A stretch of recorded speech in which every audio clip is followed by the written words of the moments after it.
We are unapologetic about our socialism. There are also other issues that we firmly believe in, whether it's BDS, right, or whether it's the end goal of ceasing the means of production. But calling him a communist is not far off base when he talks about seizing the means of production. That is a communist party plank.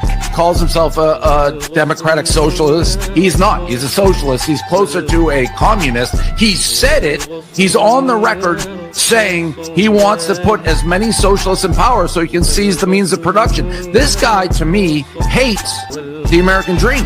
He hates what made this country great. You really think that Zohran Mamdani's rewarmed Cuban-style socialism, where the government runs grocery stores, is going to bring down the price of food? Of course it won't. It's not about that. It was never about that. And Shankar, I just want to say my opposition to him has nothing at all to do with Israel or his faith. It's nothing. It's to do with his Marxist ideology. This is a guy who wants to defund the police, who wants to get rid of billionaires, doesn't believe they should exist, who said that his end goal is to seize the means of production. I mean, that makes Bernie Sanders sound like a moderate. And then turns around and defends the phrase globalize intifada. And he puts these videos out online of him eating rice with his hands, which, by the way, is not something that Americans do.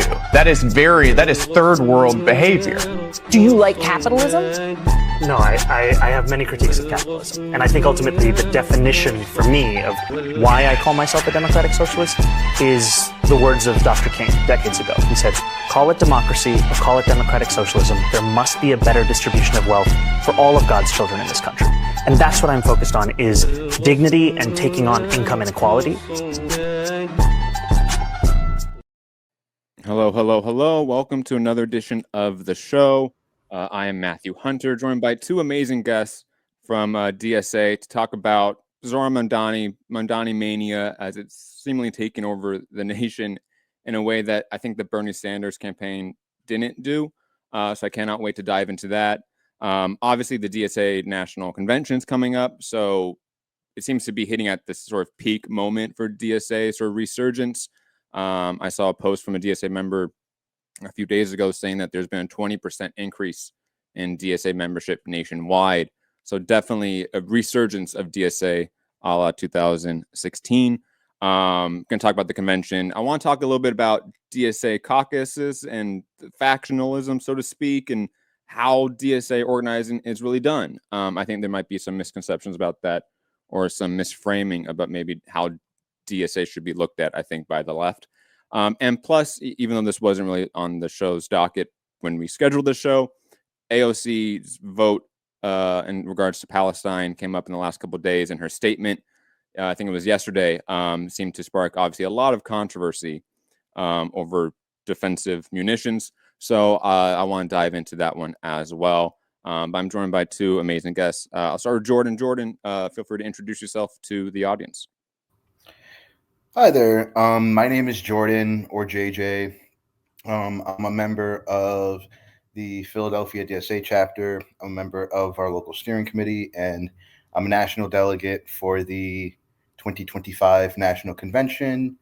And I'm going to be pushing the Springs of Revolution platform for national, and I'm excited to be here. And one of our amazing candidates is with us also, Francesca down there. And yeah, that's me. Francesca, do you want to introduce yourself? Absolutely. Thank you for having us. I'm Francesca. I'm originally from Italy, but I've been in the US for a few years, and I'm based in Connecticut. I'm a member of Connecticut DSA, former chapter co-chair, currently on the steering committee, also a delegate for the National Convention, and I'm one of the 5 people who is running for national leadership on the Springs of Revolution slate. Thank you so much for joining me, comrades. I mean, this is seemingly, like I said, a real resurgence of DSA. Let's start with Zohran Mamdani. His campaign for the New York mayor race and winning the Democratic primary in really huge numbers. There's been a lot of analysis coming out of it. There's been some recent news about Mamdani sort of taking on Bill de Blasio's team members in his campaign.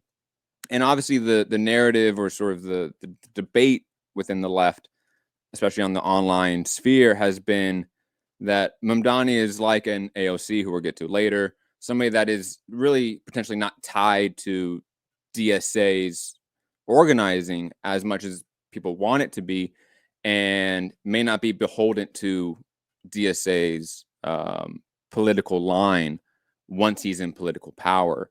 But overall, thoughts on the campaign, thoughts on what this means for DSA, because obviously it seems like this was the spearhead for this resurgence of DSA with 20% rise in membership nationally. I know there's huge membership rise in New York City specifically, obviously, with this campaign.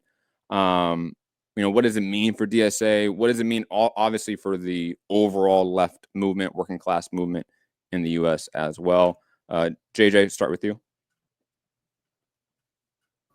Yeah, no, I think that's really well said. I think that something to glean from the Zohran campaign, in my opinion, is that it really proved a point that there's been a lot of internal struggle within DSA about how bold of stances our elected officials should take. And the biggest success of the campaign, in my opinion, is definitely the idea that we don't have to shy away.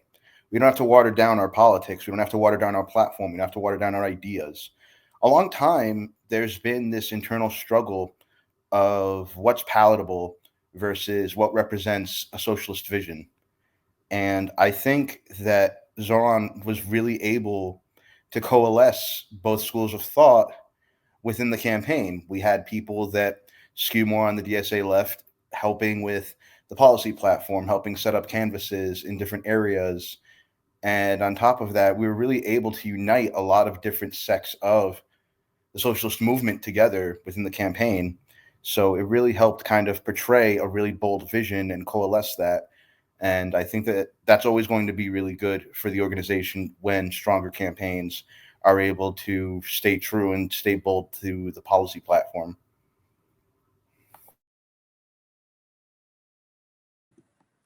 I would add one thing, building on what JJ was saying, which is that, and I think Jordan, you kind of like hinted at it, but I'm gonna like go right in, which is that I think, for a very long time, Palestine was considered this taboo, in US politics. It was sort of like the death touch for an electoral campaign. It was something that even within the socialist movement, there was really hot debate about how much could we really afford to talk about Palestine? Like, how much could we afford to be principled on that issue? How much could we afford to put it at the forefront of a campaign, but also like the work that a DSA chapter may be doing? Does this hurt our relationships with other organizations? Does that attract too much media pile-on? Does that hurt our chances electorally? And of course, the answer is a lot of times yes. Like, Palestine does become a point of attack because the mainstream US system is completely bipartisan on supporting the genocidal state of Israel. And so we know like tons of AIPAC money has been poured in defeating candidates that often are not even really pro-Palestine. They really just are slightly better than the opposition, right? But I think what Zohran's campaign showed is that if somebody takes like a genuinely principled stance on Palestine, it does help excite even chunks of the left, or even chunks that normally like may not get excited about electoral campaigns. And it also does help politicize and activate chunks of the community that normally don't vote because they don't see themselves represented. I mean, I think it's really significant how much Zohran was able to campaign by connecting with mosques, for example, by connecting like with chunks of like the electorate that normally don't really vote. This was one of the analysis that came out from Andrew Cuomo's campaign afterwards, where they said, and of course we have to take it with a grain of salt, but they said all of the people that we counted to vote for us showed up and voted for us. The problem is that Mamdani was able to just completely expand the electoral base. So just to sort of like add what Jordan was saying, I think it's really crucial to think about Mamdani's win in relationship to the last year and 9 months of movements, of disruptions, of agitation against the Democratic Party by the Palestinian Solidarity Movement. No, absolutely great points. I mean, Mamdani campaign, with the rhetoric it had, it would be impossible without the struggle for Palestinian liberation we've seen and the resultant genocide we've seen in the last 2 years, and the student intifada movement as well domestically. Those sort of open those pathways, I think, for that rhetoric for Mamdani to engage with and for people to be receptive of it. Absolutely. One critique I've seen of DSA is, and I'll be honest, I sort of share this critique, is the hyper focus, if I can use that term, on electoral politics. Now, I'm one to say that electoral politics is a necessary tactic in any struggle, especially when that avenue is open. Though I see maybe a disconnect between connecting electoral movement, electoral struggle to then community struggles, right? DSA LA famously has 4 members in city council, but DSA LA is somewhat very far removed from community organizing, community movements. It's very much hyper focus on those electoral politics of the matter. What are those struggles, and can Mamdani or other future DSA campaigns bridge that gap between an electoral movement and then combining it with community progress, so to speak? JJ? Yeah, no, I think that's a great point. I think that this is something that has been, again, very much an internalized struggle within the organization. I mean, you have the international committee pushing for very strong lines on forming an internationalist movement and trying to form coalitions with groups like Progressive International. And on top of that, something to be said about how DSA is refocused on trying to capture different sects of the labor movement, for example, and getting more integrated with labor organizing. And you have different chapters being very, very focused on forming coherent mutual aid networks and disaster relief. And in general, I think that you also see at the local level, you see a lot of immigrant justice campaigns being launched. You have the No Appetite for Apartheid campaign being launched to create boycott from Israeli goods. And on top of that, you see the Mask Off Maersk campaign to help push for an arms embargo on Israel. So I think that what you're seeing is the strength of Big Tent organizing in the sense that there's a lot of different campaigns and initiatives that folks are taking all across the country that don't have anything to do with electoral organizing. Because when I first started in DSA in 2015 as a YDSA organizer, I was one of the electoral organizers myself. I was out here collecting petitions for the Green New Deal as like a 16, 17-year-old. So I share those critiques because people get funneled into DSA, they get into their local electoral committee, and they don't get to see things with a broader vision. They see these campaigns they get funneled into, and that's it. That's organizing for them. And I think that over time, the organization has done a significantly better job, still not perfect, but significantly better job at integrating people into different areas of work. And I think that critique still holds true to some extent, but I think that gap has definitely been bridged over the past couple of years, thanks to a lot of the work of the Palestine Solidarity Movement, the internationalist movement that's growing within the organization, and folks being very, very principled through their locals to try to push stronger lines within the national organization. Yeah, I mean, like Jordan, in the wing of the organization that is also skeptical about electoralism as a unique focus, as the sole or primary focus.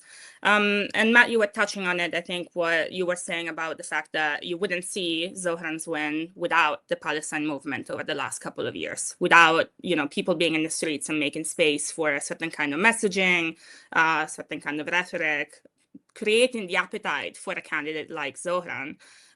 It's unlikely that he would have won. And he's an exceptional candidate in a lot of ways, but also he benefited from the fact that there is a very strongly organized left in New York City. Like there is, and not just the sort of, political socialist left that may identify as socialist or a communist or social democrat or whatever else, but also like an ecosystem of community organizations that are connected to it. Whether it's tenant unions, whether it's the labor movement, whether it's other forms of community organizations, faith communities, all of these constituencies are organized constituencies that came out and were able to came out in an organized, disciplined way to support Zohran with canvases, to support Zohran with endorsements, to allow him to speak to faith congregations in union halls. So you need this kind of like fertile, organized ecosystem in any given location to be able to have the conditions for an electoral win like Zohran's. And so, I think that for right now, there is a lot of discussion and, of course, a lot of appetite to try to replicate Zohran's campaign. I think probably like it happened with AOC in 2018, there will be a wave of excitement and we may get some like really fantastic, progressive electoral wins out of it. But also my hesitation, or rather, what I would tell my comrades in locations that are not New York City or like LA or Chicago is that we can just, even if we find a new Zohran, even somebody as charismatic as him, as talented, as principled, all of that, you can't quite have Zohran's win without first doing the work of organizing people in the community. Like whether it's, again, labor movement, tenant movement, social movements, all of it, that is the organized base that allows for a win like that. And so I think that that's what a lot of other chapters, of course, like places like Los Angeles or New York City, they benefit from a social milieu that is already organized, where there are already strong community organizations. But I think for a lot of us in other parts of the country that are not hubs of organizing, hubs of the left, that don't have like that kind of like, rich urban fabric and history of neighborhood associations, our task is to create that, to be able to make the space for campaigns like Zohran's to be possible. No, excellent points. I agree with everything you all are saying. I want to get to sort of trying to understand DSA as an organization. Because I think a lot of people tend to think of DSA as like a singular organization, like similar to PSL, FRSO, CPUSA, these other sort of singular organizations with a singular party platform. DSA to me, and I was in DSA for a very brief period of time, was not that active, I'll be honest. So I don't have as much insider understanding of it. But from the outsider perspective, to me, DSA looks more like a broad coalition group that has many different, for lack of a better term, individual organizations within them, whether the factions or the working groups. And my understanding of the difference between a working group and a caucus is a little bit poor, to be honest. Again, I don't understand the DSA structure that well, but to me, it looks like it's more of this broad coalition where there's tons of different schools of thought, tons of different sort of, again, groups that are coming together under this sort of umbrella banner of DSA. And maybe that wasn't the case when DSA was first founded by great old Michael Harrington, but today, that's what it seems like it is, that it's really a coalition group. Because when I'm working with, my community self-defense coalition in LA with, 80 plus organizations, to me, that reminds me of a DSA meeting where it's like there's a lot of different schools of thought, a lot of different perceptions on how to do things, trying to get a common goal here with a loose sense of democratic centralism or accountability, let's say. So I just want to kind of understand, like, should people stop thinking of DSA as like a singular group, as a singular organization with a singular vision? JJ? I mean, this is something that has been a very hot topic of discussion within the organization, particularly over the last 2 years, is, do we want to do party building? Do we want to engage in a coherent, programmatic unity structure? And, depending on who you ask, that is either the biggest issue or it's one to tackle later. I think that, DSA is a big tent organization, and there are different schools of thought. There are people who are, kind of rad libs within the organization. And then you have people that are Maoists, that are third worldists. And I think that it really, in my opinion, it does make for long-term a stronger organization in the sense that it requires a lot of discussion that isn't always the case in a lot of different socialist organizations. The problem stems from the fact that Without programmatic unity, you get instances where it's tough to come to a consensus on what the direction or future of the organization is going to be. I do prefer the typical term of the big tent, of anybody within the broader socialist movement will have a place within DSA, because at the end of the day, the socialist movement is stronger when it's unified and united, and versus, having a bunch of like smaller splinter groups. But I personally do subscribe to the idea of long-term wanting, principles of party building, wanting to have a coherent national program long-term, and being able to have something that I can say, hey, this is what DSA believes in, and that's that. And, that's one of the things that is going to be talked about at the national convention. So I like the term big tent versus necessarily coalition based, although depending on who you ask, there are a lot of different coalitions within DSA. But I think Francesca can talk a little bit more about things like the coalition. Yeah, just to give an example based on my chapter. So I'm in Connecticut, and we are one of the few of a handful of statewide chapters, which means rather than have, a DSA chapter based in a city or in a county, we just have Connecticut DSA. That's just the whole state. Within our chapter, we have different local branches, though. So different regions or parts of the state may also meet separately as a branch. And then we also have working groups, which are basically, sort of committees within the chapter that work on labor, that work on housing justice and tenant organizing, that may run electoral campaigns. So depending on the working group, there may be a different focus. Now, you can imagine that the kinds of people who maybe get involved in our eco-socialist working group when we're doing a campaign in solidarity with Stop Cop City in Atlanta, and the people who get involved with our electoral working group when we're running, a local re-election campaign for a city councilor, and the people who get involved in our labor working group when we show up to a picket for a labor union.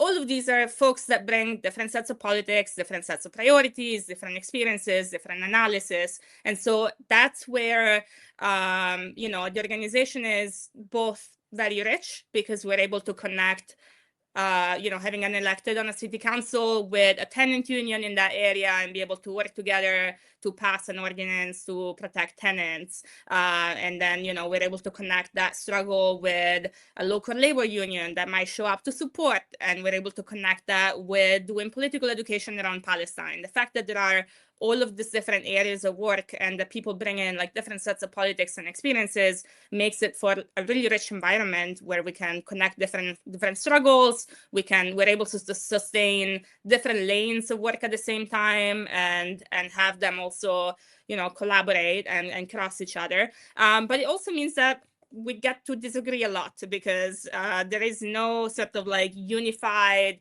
program that everybody must get in line and execute together. Like even when I was co-chair of my chapter, which is sort of typically a chapter will have two chairs that kind of, run the whole show, make sure everything gets done, and, we have meetings and we have internal democracy.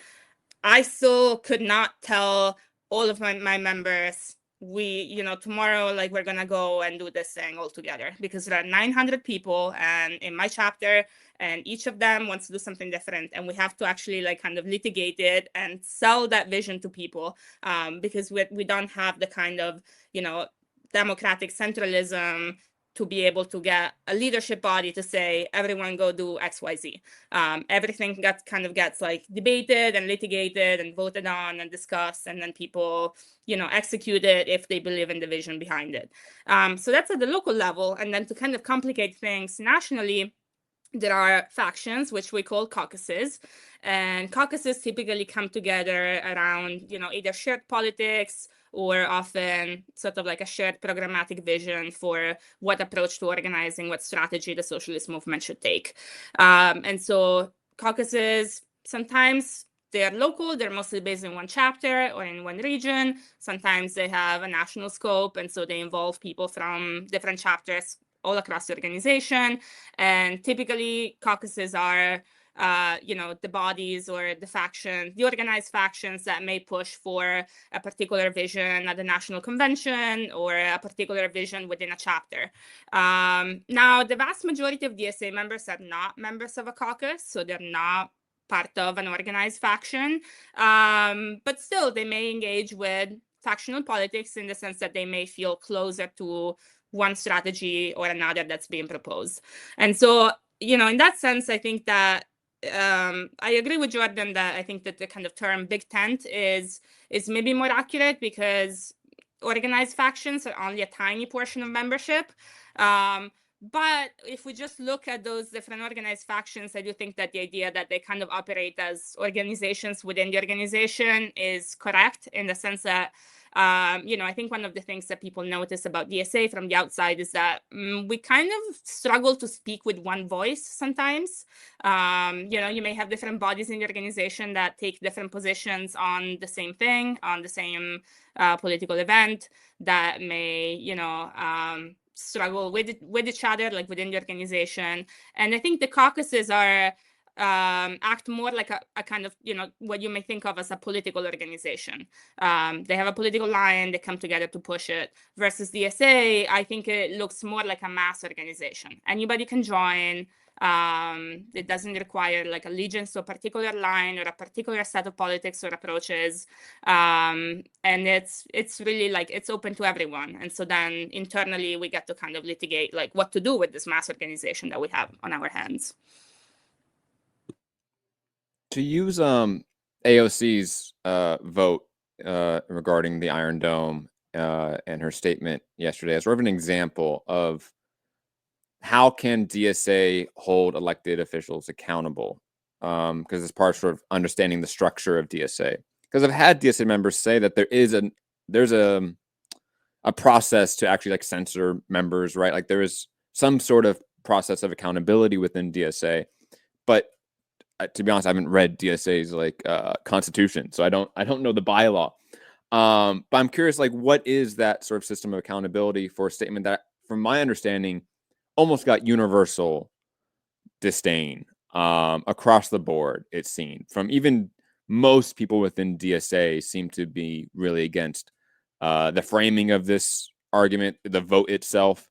For those that don't know, Major Green Taylor, the fascist in office, put out a vote for stopping what AOC called defensive munitions and the funding for them to Israel. And obviously a lot of people critique that, saying that, well, that is still helping out a fascist genocidal state right now. But AOC is such a big figure in politics, and obviously such a big figure within DSA politics as well. What is sort of that structure to hold elected officials accountable? I know on the local level, a lot of people are upset with the way. Nope, I just saw the statement from DSA right there. I did not see that. But obviously, your thoughts on the vote, thoughts on the system of accountability DSA has. And should it be improved upon? I know talks of democratic centralism scares some folks, and I understand that. As somebody that is in an organization with democratic centralism, I understand the hesitation from a lot of comrades when that term is brought up. So I just want to get your thoughts on those matters. JJ? Well, Matt, you brought up a great time for this. So at National Convention, there are a variety of different mechanisms that could potentially be employed on elected officials that do these types of mistakes. We've got a resolution for a unified censure process. We've got an explicit resolution to censure AOC on the table. And personally, one of my favorite ones is an amendment that the Springs of Revolution authored, and that is known as One DSA, a unified endorsement process. And so the idea behind that is an ability to have elected officials held accountable and having a unified electoral process, and also a unified way to rescind a endorsement, because AOC is not endorsed by national DSA. She's endorsed by New York City DSA. And so the goal of One DSA is to have a unified endorsement process and to be able to empower our NPC to be able to rescind that should a statement that is not within the bounds of the organization be thrust upon? For example, say defending funding the Zionist entity of Israel. So it's great that this happened to come up, because there are a lot of discussions about strengthening these enforcement mechanisms. And I think that it's really important that we have, for example, a unified endorsement process. And that's why it's called One DSA, because one of the main arguments behind it has been to empower smaller chapters to get national resources for smaller chapters' elected officials.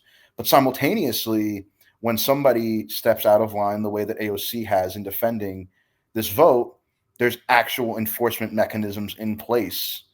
We have things like the AOC censure resolution vote that I think is crucial, because this type of behavior cannot just be allowed.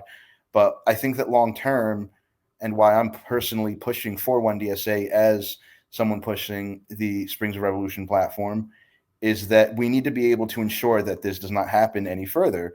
So it's a great question you bring up about how can we prevent this. Well, in a couple of weeks, we're going to go through a couple of interesting ways to try to prevent that. Speaking of SOR, I think Francesca can talk a little bit more about this too. Yeah, absolutely. So right now we have a mix of carrot and stick mechanisms to be able to keep elected officials, close to the organization and accountable to the organization and to our platform. So the carrot may be things like, typically chapters with an electoral program will have a Socialist in Office committee. So that's, a committee of people who are tasked with meeting with our electeds on a regular basis, helping them, do power mapping, think strategically about legislation they want to introduce, keep them connected to the rest of the chapter, but also work with them when electeds may make mistakes and, do and say things that damage the movement, damage the organization that we don't think are aligned with us.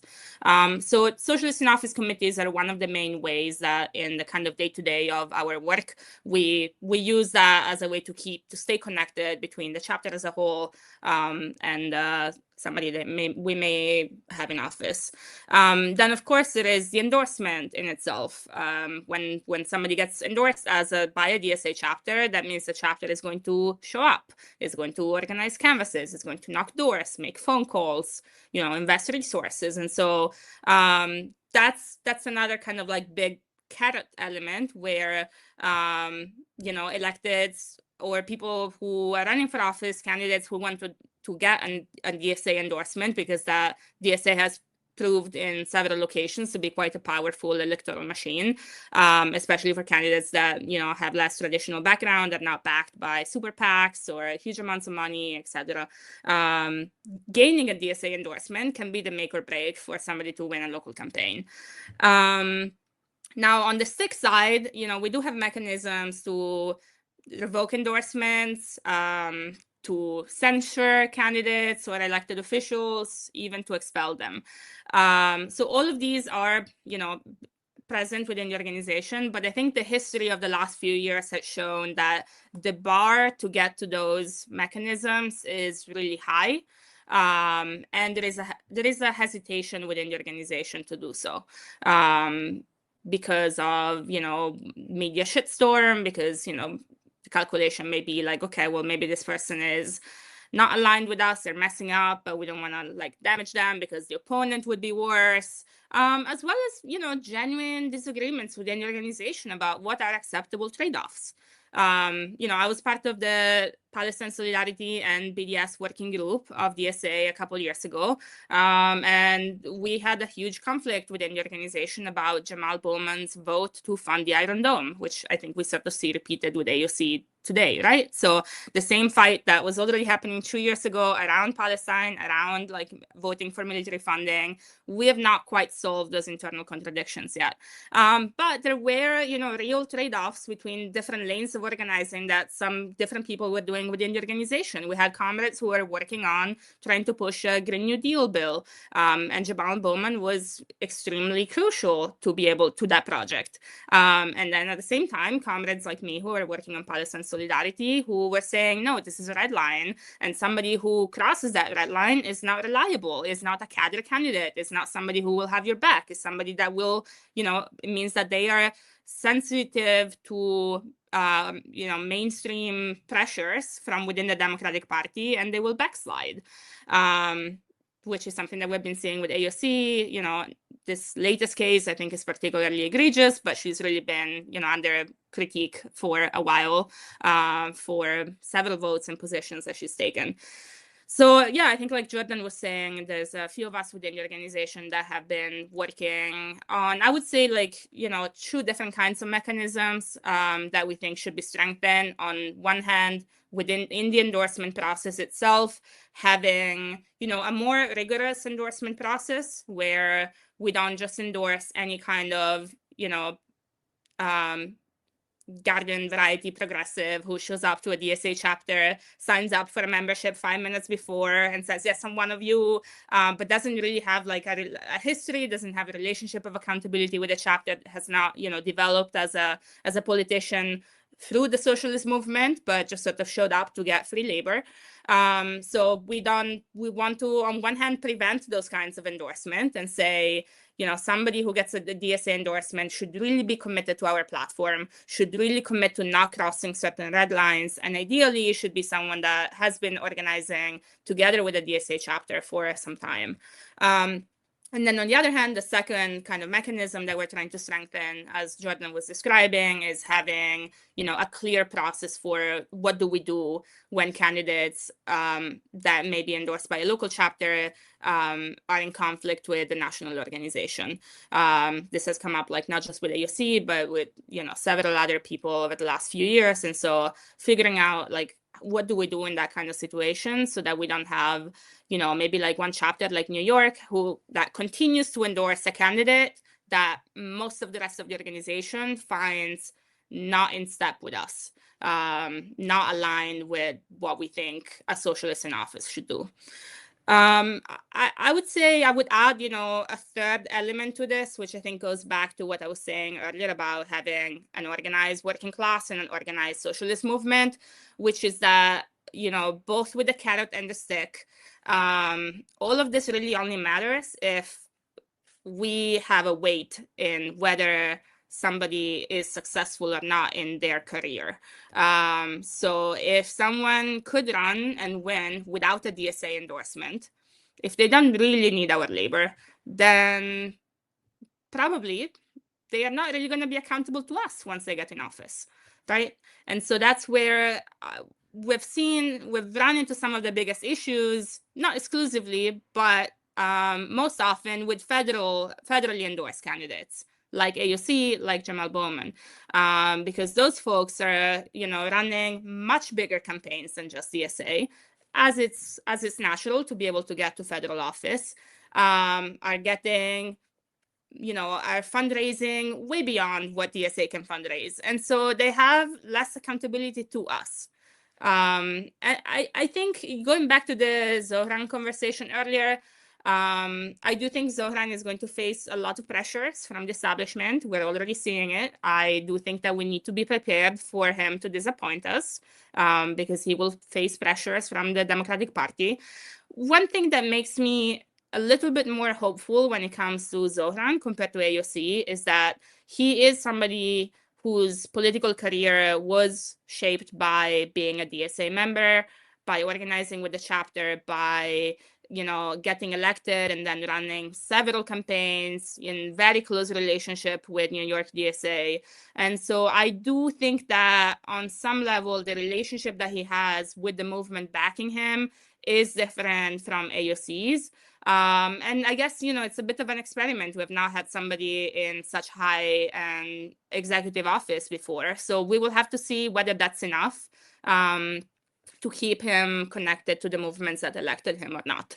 I think it's an exciting experiment. I think it's an interesting test for the socialist movement, not just DSA, but I think the movement more broadly in the US. But there's no guarantees. So, we will have to see like how much we can continue to work closely to him, how much he continues to like see himself as accountable to the movements that elected him, and how much the kind of organized left and community organizations in New York continue to be involved in actually implementing the program that he proposed, and so bringing the organized strength of the working class to be able to implement some of the reforms that he ran on.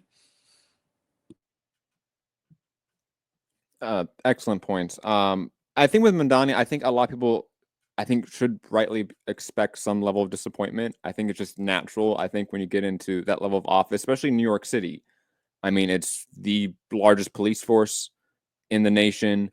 It has its own necessary material contradictions that I think are going to be really tough to grapple with. So I'm not expecting much for Mamdani. I do think what can be built off of it is the more important analysis for the future. I think, expecting him to come in and enact all of his policies, I think is just going to be an impossibility with New York politics. And then there's the element of red baiting. I mean, there's a reason why I played all those clips in the beginning of the intro. It's because even though Mamdani is not a communist, like as a communist, I feel a level of solidarity that I should have with him as somebody that's clearly getting red baited. So there's a level of solidarity and a level of red lines that he can't cross, that there's the balance that he has to have. In regards to the national convention coming up, I know, JJ, you brought up a few amendments that are on the docket. What other sort of things should people be on the lookout for, things that could change DSA structure going forward? And also, I want you guys to sort of maybe dive a little bit more in on the Springs of Revolution caucus that was recently formed. I'm greatly intrigued by it. So I just want you guys to go a little bit more in depth with that one as well. JJ? Yeah, absolutely. So Springs Revolution started as a multi-tendency formation. Definitely not a caucus. But the idea of it was to push really strong internationalist lines, and something that, to be honest, when I ran my own election at the local level, really influenced how I wanted to run, and that's a focus on internal and external reforms within DSA, both structurally and from an external lens. And that means, part of the platform is, for example, we're pushing for a fighting anti-Zionist DSA, which sets really rigorous membership and electoral standards, because we think that it's time for us to have Palestine as a red line to really iron out any type of Israeli sympathizing that might happen. And on top of that, we've also got a resolution to combat ICE and to fight state repression. And we've got another resolution to increase local dues sharing. And the idea is to really push internal and external reforms throughout the organization. But to be honest, on this one, I definitely want to highlight from what Francesca has to say, since she's one of our 5 NPC candidates and can definitely do a much better job putting out the political vision than I could personally.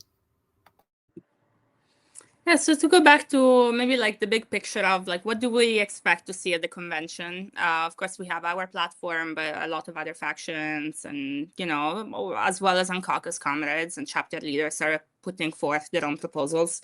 So I think 2028 is going to be a big question, probably a fairly uncontroversial one. I think that the general sentiment is that we should prepare for a possible May Day strike, as is being sort of hinted at and suggested by UAW President Sean Fain. UAW has been encouraging other unions to align their chapters with the UAW their contracts with the UAW contract to be able to set the stage for a possible mass strike in 2028.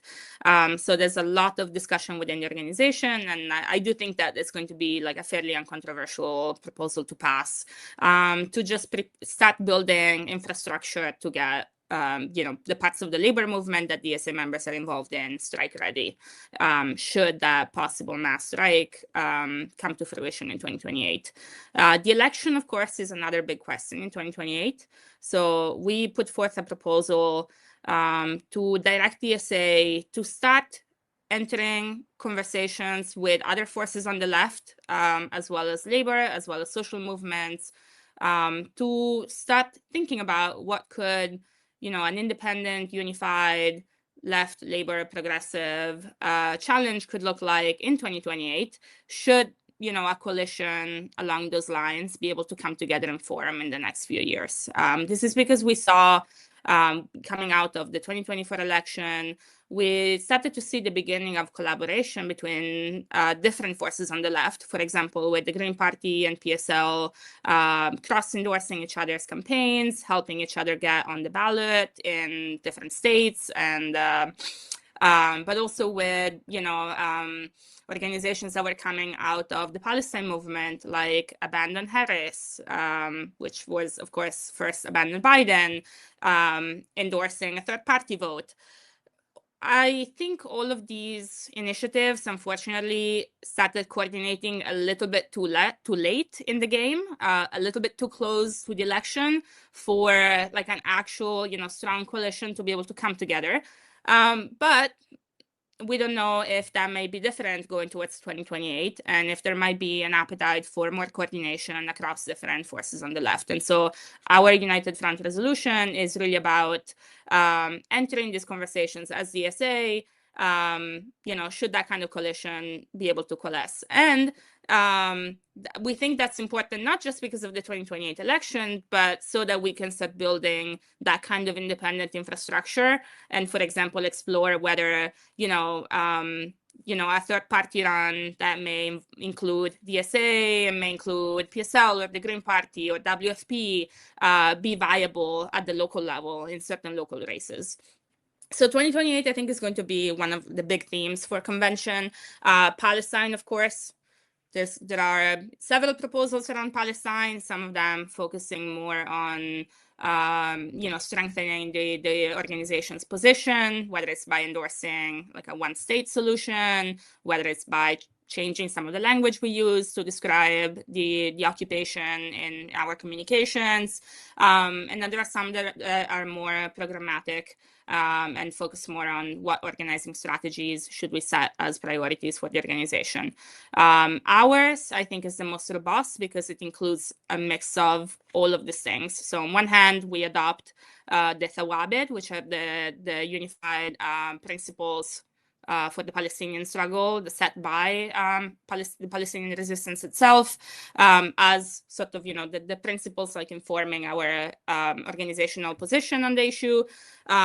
We also set membership and electoral endorsement standards, making Palestine a stronger red line than it has been in the past. But we also have an organizing plan that is really multifaceted and very adaptable to different local conditions, and sort of targeting everything from, union organizing to community organizing with like mass boycotts, to like the push for an arms embargo, as well as divestment. And so we're setting up a kind of like multi-pronged, multi-level approach to strengthening like the organizing for Palestine in the organization.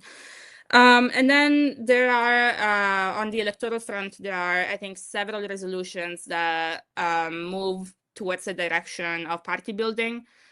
So whether by, adopting a program or expanding our existing program, or by setting like stronger, enforcement mechanisms and red lines for endorsement and revoking endorsement, as we were discussing earlier, thinking about like running a slate of DSA members for Congress across the United States, which I'm a little bit skeptical about, but it is a proposal. And I honestly am open to being convinced on the convention floor through the debate. But I think there is sort of appetite within the organization to, whichever approach different factions may favor, but to start making like a stronger and kind of more cohesive and more party-oriented like intervention on the electoral arena in the coming years.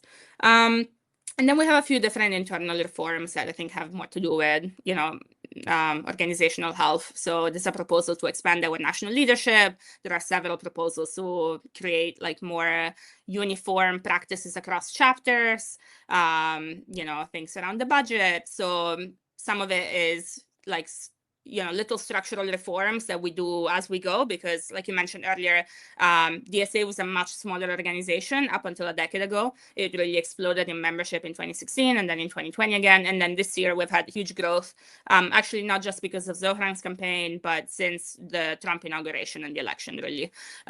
So we've had 20% growth in membership since end of 2024, beginning of 2025. And so in a way, we inherited internal structures that were created for an organization of 8,000 people, and now we have more than 80,000. So there's constant sort of like tinkering with internal structures and procedures to be able to adapt the organization as we continue to grow and to change. Yeah, speaking on the growth of DSA, I recently read for our club study group. For those who don't know, I'm in CPUSA Southeast LA Club, and we read a Gus Hall piece from like 1989, and there was a couple of lines about DSA in there that were very dismissive, and in hindsight, totally ironic, as obviously DSA is a much bigger organization now than CPUSA is. I just found it hilarious in terms of the irony of it. In terms of 2028, I mean, and from my local organizing, I know that's been another big thing. Obviously we have the Olympics and World Cup coming here to LA. It coincides with that time. Unite Here Local 11 had a massive strike here in LA a couple of years ago, where their next contract negotiation is in 2028. So they've lined up with UAW. There's been a few other unions here as well that have done that. So it seems like that is going to be a big year for labor strikes. I also find it very interesting the point about the sort of trying to analyze that PSL Green Party alignment last year and what that means. Internally for our party, Joe Sims, our national co-chair, came out with a keynote speech, I think a couple of days ago, and he made mention of the fact that we need to maybe adopt sort of that line. We're working either with the Green Party or Working Families Party, and running far more elections. He mentioned that he's going to run in New York City potentially. So it's interesting that seeing other organizations sort of pick up on that this might be sort of a changing of the wind in regards to electoral organizing, that there is much more appetite for like broad left unity in these measures. I know, a couple of years ago locally, like PSL and DSA were running competing elections locally. And luckily, it didn't mean that we got the establishment Democrat to win again. DSA won, but it was the potential risk there, that there was not that coalescing of forces and organizing. Potentially that could be something that changes in the very near future. Is there any other sort of last points about DSA or sort of misconceptions about DSA organizing that you want folks to sort of be corrected on? DSA is an organization that probably gets the most criticism online, probably because it's the biggest organization as well. And I've always had a soft spot for DSA comrades. You two are a great example of that. I followed you both for years now. And I love the work you both do. So is there any sort of misconceptions about DSA organizing or particulars about DSA organizing that you want folks on the outside to sort of know? I'm going to jump in there. First of all, I think in 1989, had I been around, I probably would have been very dismissive of DSA as well, as a communist who does, pro-Palestine organizing. I think the kind of anti-communist, like labor Zionist political lines of the organization in the 80s were worth making fun of. Yeah, but I think beyond that, maybe the main misconception to clear, is what we were talking about at the beginning. I think a lot of people have formed an opinion of DSA based on some of the most visible chapters, and those chapters are most visible because of the electoral work that they do and some of the electoral wins that they're able to achieve. And all of that is important. And, but in a way, I do think that kind of like skepticism on the left, in a way, does replicate a kind of like single-minded focus on electoralism, even maybe while critiquing it. So, there's folks who are very up in arms against DSA because, of the we elect candidates in New York, in Los Angeles, in Portland, on the Democratic Party ballot. And there's very, very fruitful debates about that that I think are worth having on the left. And obviously I'm part of the wing of the organization that would like to see us moving towards building independent infrastructure, not in decades, but in years. But at the same time, even if you hate all of that, even if you will never knock on the door to canvass for a politician ever in your life, there's tons of other work that is going on in DSA chapters. I mean, in my state, we basically revived the tenant movement. There had been no real, tenant unions or tenant movements in decades in Connecticut. And we kind of single-handedly restarted that and politicized housing as an issue and as a terrain of struggle in the state. Of course, there's all of the labor organizing, there's all the Palestine organizing, there's DSA chapters getting involved in ICE Watch and immigrant defense. There are DSA chapters, doing security and marshalling for community organizations, for drag shows, for rallies. So I do think that maybe highlighting a little bit the kind of diversity of organizing that is happening within the organization is probably something that I would like, other people on the left to be aware of, and to also be a little bit more curious, beyond the kind of Twitter critiques of, DSA endorsed electeds, which are important and valid, and a huge internal conversation within the organization as well. The last thing I would add about what you were mentioning with the kind of appetite for more left unity that we're seeing across different organizations, I do want to kind of shout out the experience of the uncommitted movement, as well as after that, a chunk of the uncommitted movement. Obviously, there was a split within the uncommitted movement, with some parts of the national leadership, particularly Michigan, basically coming out for a sort of non-endorsement of the Harris campaign. They, of course, say it's not an endorsement, but the messaging put out was to support strategic vote against Trump in swing states, and also discouraging voting third party. So, you can kind of put 2 + 2 together. At the end of the day, they were directing people to vote for Harris, while not, putting out a statement of support for the candidate herself. And then another chunk of the uncommitted movement really broke with that and was really unsatisfied by that position, and went into some variations of basically a vote strike. In DSA, that version of the campaign was most often called No Votes for Genocide. That's what I led in Connecticut. That's what other comrades led in other states. But there were similar campaigns in other parts of the country. I believe the Wisconsin uncommitted leadership sort of took that position. There was a campaign in Georgia. And so a whole chunk of the movement that was coming out of uncommitted, when push came to shove, close to the election, said, none of our demands have been met. We are not going to vote for the Democratic Party, while the Democratic Party has not moved an inch on support for genocide.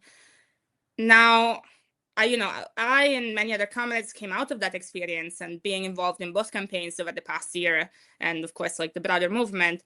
The problem, though, was that while there was this huge, agitation against the party while a huge chunk of the Democratic Party base, refused to vote for the Democratic ticket, while the Democrats lost 15 million votes in the general election, there was also nothing else to really turn all of these people to.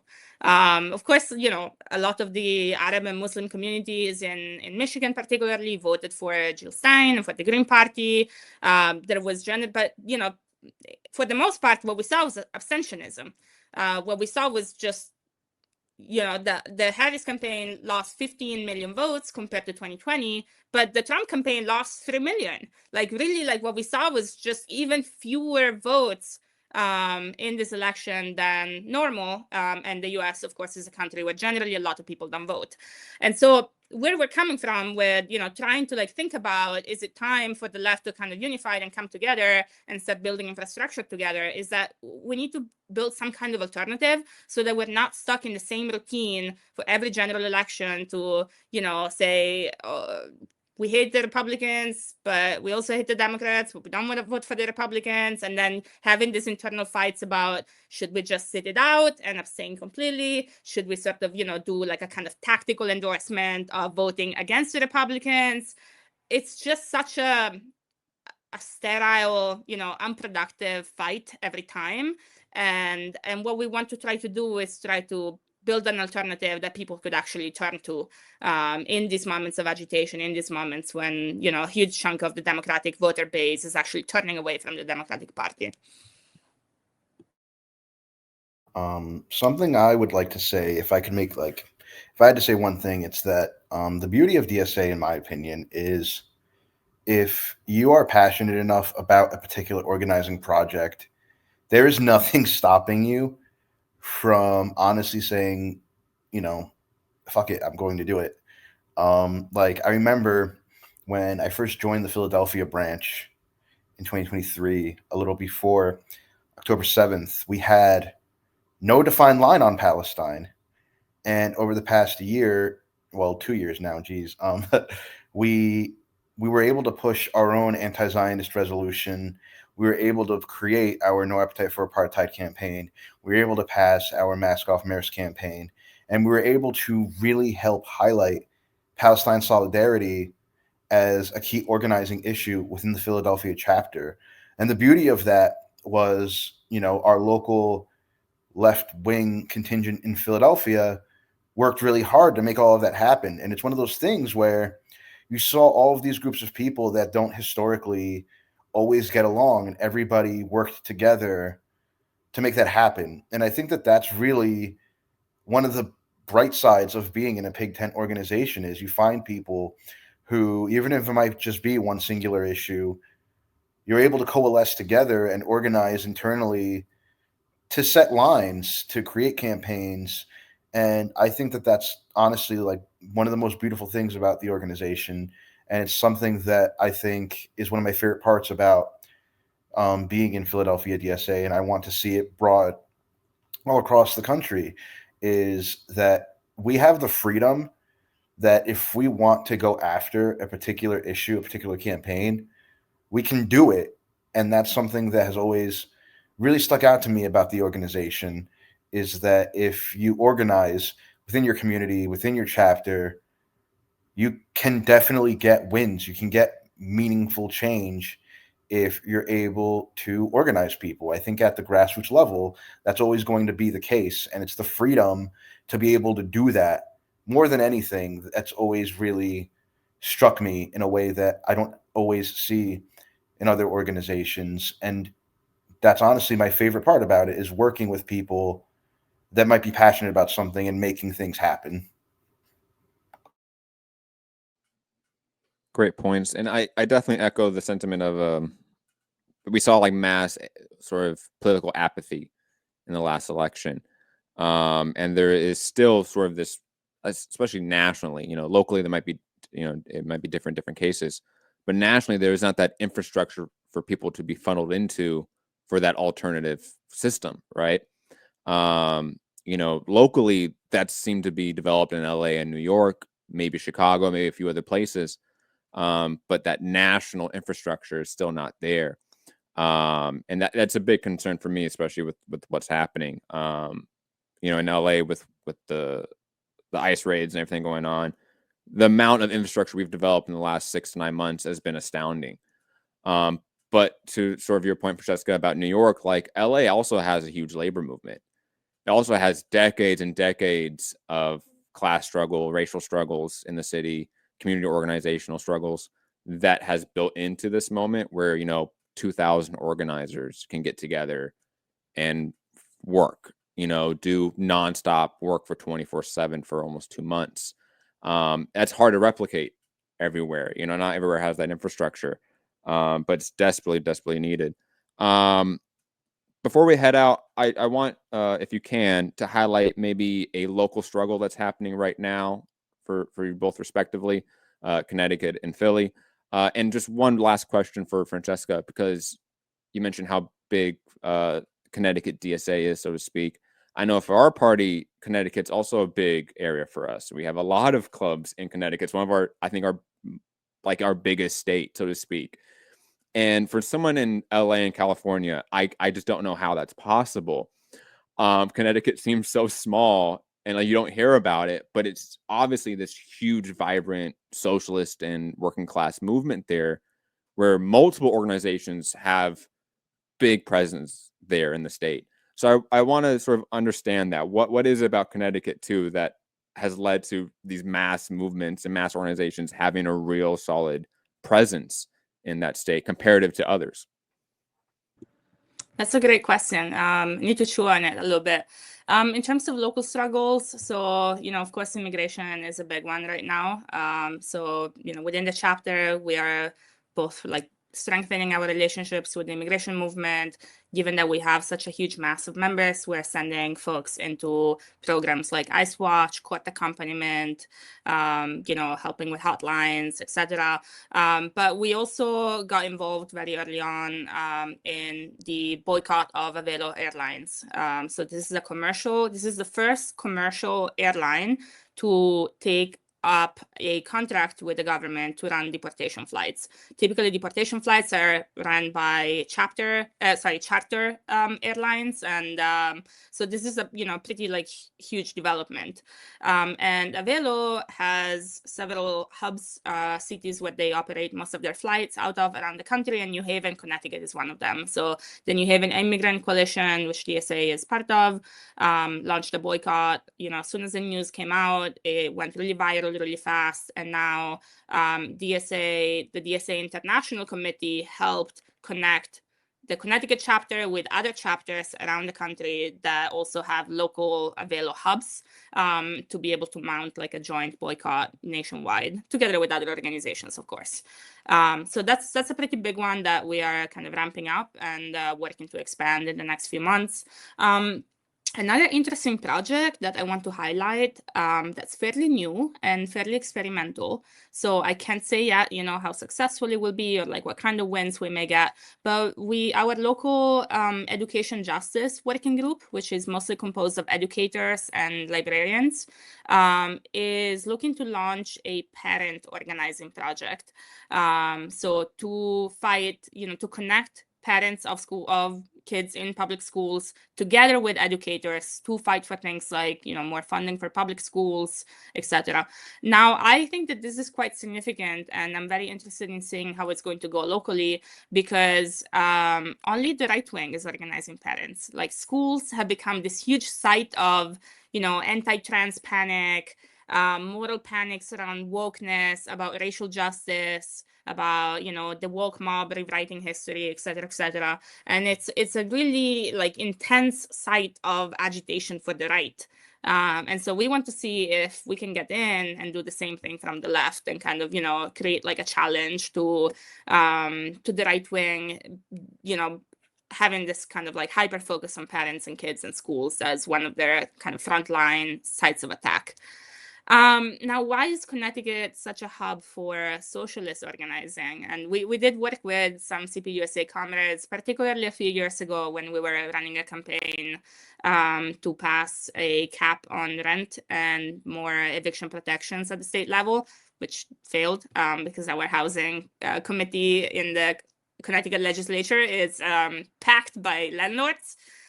who surprisingly did not like our platform. But the campaign was very positive, and it did bring together CPUSA, DSA, a couple of local Trotskyist organizations, and PSL. And it was DSA led, but we all canvassed together and showed up together for the mobilizations. I think the class struggle in Connecticut is really intense. Like, we may not, think about it because there are, places like LA or New York or Chicago or Atlanta that, of course, make the news more when it comes to street mobilizations, as well as, racial justice movements. But Connecticut is the worst state in the country for tenants, for example. We have had some of the steepest increases in rent in the last few years since the pandemic. We did not see a drop in rent prices during COVID. Like, other, people in Philly, for example, told me like, oh, we got really lucky. We signed our lease during COVID, so we got the lower price. I had a friend in Chicago who said the same. In Connecticut, it was the opposite. Prices skyrocketed during COVID. We saw a huge increase in evictions. It is a very low vacancy rate. And so it's one of the worst places in the country to be able to rent. It has the second highest index of inequality after New York. Particularly the county of Greenwich in Connecticut is the wealthiest county in the entire country. But we also have urban areas that are extremely underfunded, extremely poor, post-industrial towns that are mostly depleted, that don't really have, any kind of like economic catalyst to keep them afloat. And it's also one of the most racially segregated states in the country. There's a few cities where people of color are concentrated, and you leave those cities, and the redlining and the zoning and the racial segregation that those sort of like, legal measures like are intended to protect is extremely intense. And so that's maybe, one of the readings I can give as to how did Connecticut, turn into a hub of socialist organizing. Extremely dire, like, economic inequality, a fairly conservative Democratic Party.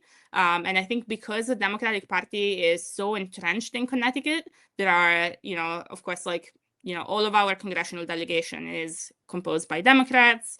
Democrats, win the governor race. They are a majority in the state house. They're a majority in the Senate. They control most of the local cities. That means that there's a lot of Republicans that run on the Democratic Party ticket, because that's the way you win in Connecticut, right? Like, you have to get to be on the Democratic side of the ballot line, but you don't actually have to act like a Democrat. You're kind of guaranteed to win just because you can get the Democratic Party endorsement. And it's extremely hard to challenge people in primaries in Connecticut. It has also some of the most narrow laws when it comes to primary challenges. So I think the class struggle is really alive and well in the state.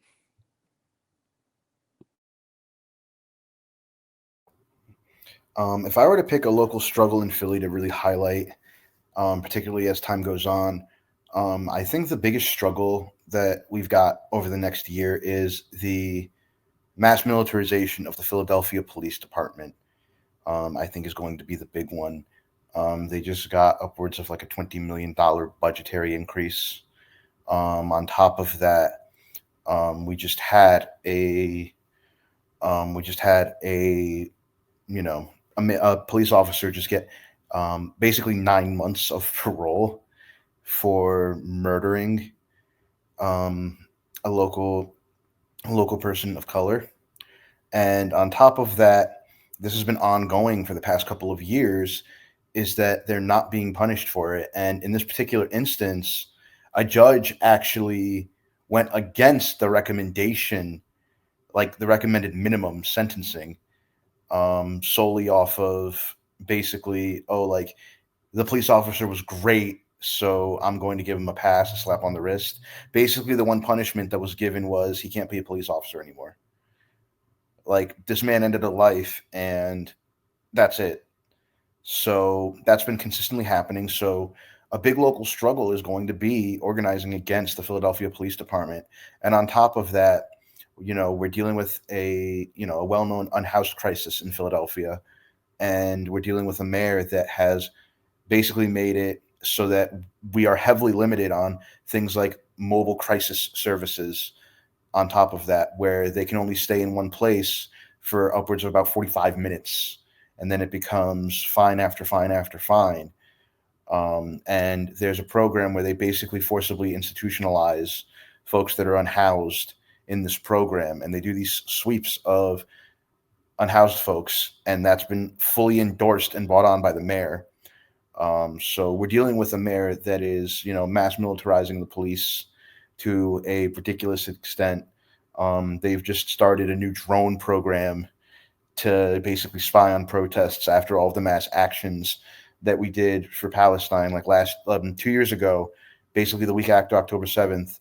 We had the largest pro-Palestine protest in Philadelphia history. We had about 15,000 people march to the Philadelphia Art Museum. And, after that energy and that whole moment, the Philadelphia Police Department has only gotten more and more militarized. So if I have to pick a local campaign that I think is going to be a big site of struggle, it is going to be fighting and organizing against the Philadelphia Police Department over the next couple of years. I mean, I greatly empathize with those respective struggles. LA is obviously a very racially segregated city. The tenant struggle here in LA has been a struggle. It was one of the first protests I was attacked by police, was a LA Tenants Union march in Boyle Heights, and we were attacked by police. It turned into a massive melee. I mean, so tenants organizing something that I understand it could sharpen the class struggle significantly. And obviously the LAPD and LA sheriffs have been notorious here in LA, not just in the last couple of months, but historically. I just want to say, thank you, comrades, for the work that you both do, respectively. I know the struggle is hard. I know burnout's real for organizers. So I just want to say I appreciate everything you both do. I know this is not easy work, being a community organizer. And a lot of it's, thankless and not seen in the day of light, but it's a lot of important work. Any final thoughts for the people that are going to be listening and watching? Anywhere that they can find you on social media, anything like that? I guess my final thought would be, obligatory. Everybody that is, that might be listening and is a delegate for National Convention, I highly encourage folks to rank the Springs of Revolution state high on your ballot, because I think that with the impending rise of fascism in this country, we need a bold platform that is equipped to handle this unprecedented time. I think that we need to lead with a new, bold vision for the organization. And I definitely encourage folks to rank all of my SOR comrades highly. I guess given the JJ wrapped us up with a message for DSA members, maybe I will have one for non-DSA members, people who may be watching from other socialist organizations, which is I think in the last year, like around with the Palestine movement, we saw some real left unity starting to come together across different factions of the left. I know I worked in my local coalition with our local PSL chapter. I worked with local Trotskyist organizations, but also then coalitions beyond just like the leftist milieu, right? Like coalitions with the Jewish organizers, coalition with local mosques, coalition with anti-peace activists, pro-peace activists, anti-war activists. So I hope that we can keep that up. I really believe in, I know coalitional work is extremely hard. It's probably the hardest thing I've ever done. But I do think that we can do it. I do think that we can get to place, crucial conjunctures like 2028, whether it's a strike or the election or both, as a stronger left if we work together across different organizations and across, sectarian lines. Thank you both so much for coming on the show, and keep up the struggle. Thank you. Thank you so much for having us. It's too much money here. I mean, nobody should be hitting lotto for $36 million and we got people starving in the streets. That is not idealistic. That's just real. That is just stupid. You feel, however, that we're making progress in this country and worldwide? No. I will never say that progress is being made. If you stick a knife in my back 9 inches and pull it out 6 inches, there's there's no progress. You pull it all the way out, that's not progress. The progress is healing the wound that the blow made. They won't even admit the knife is there. Socialism is an integral part of building social justice on this planet. We said that we work with anybody, form coalition with anybody that has revolution on their mind. Because of the way this society is organized, because of the violence that exists on the surface everywhere, you have to expect that there are going to be such explosions. You have to expect things like that as reaction.